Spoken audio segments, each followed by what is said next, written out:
Thank you for your patience. Those of you waiting on the phones, we get back to Peyton in Greenville, South Carolina. Hi, Peyton. Great to have you here. Hello. Hey, Rush. Been listening for 25 years. Just to get right to my point, I was wondering what you thought about what I'll call the Gowdy Factor.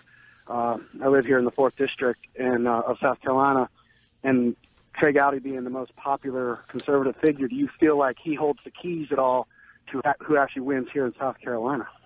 Do I feel like he holds the keys to who wins in South Carolina? You mean what? You mean anything, like, or the governorship, or? Well, what I'm saying is, do you feel like who he endorses? He was on stage a couple days ago at Bob Jones University with Ben Carson. Who he endorses, do you feel like that's the person who will win here in South Carolina?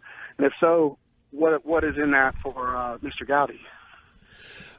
Okay, I'm having to read what you said here. You're saying some things I didn't know. Did he endorse Ben Carson on the stage? Is that what? No, he didn't. He was just up there with him. He was up there with Ben Carson at Bob Jones University. And so you're asking, does his standing side by side, is he so powerful that will influence people to support Carson? Yeah, number one, or who he eventually comes out for in public support. Do you feel like South Carolina will follow the lead of Trey Gowdy? Well, it's possible. I've interviewed Trey Gowdy for the Limbaugh letter. Seems like now a couple years ago.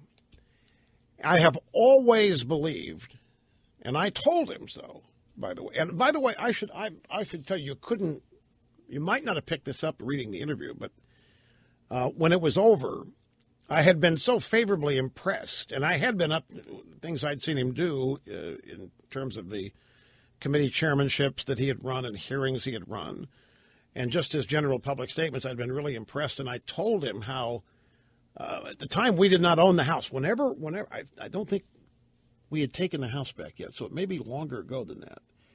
And I was really giving him a lot of praise for the way he was conducting himself.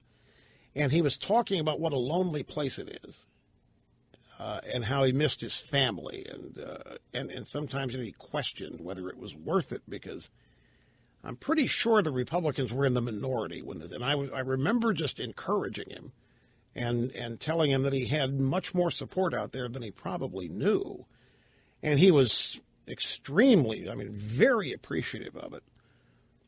And I always got the impression from that interview that he was serious, committed, former prosecutor, was talented and qualified to be a combatant against the Democrats, which was something the Republican leadership wasn't inclined to and still may not be. So I don't know if he has achieved the kind of power Strom Thurmond had in South Carolina. When Strom Thurmond endorsed you, you were done. He could pave the road for you. I don't think Gowdy is there yet. I don't know that he's seeking that, but I think he's a great guy. He's a class individual. I've heard some people say that he was too close to Boehner or got too close to Boehner and the leadership. But don't forget, the leadership put him at the chair of the committee. It's a lot of masters that you have to balance and pay.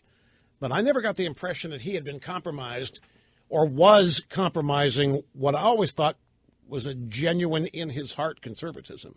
So I hope that helps. I'm still not sure what the question was.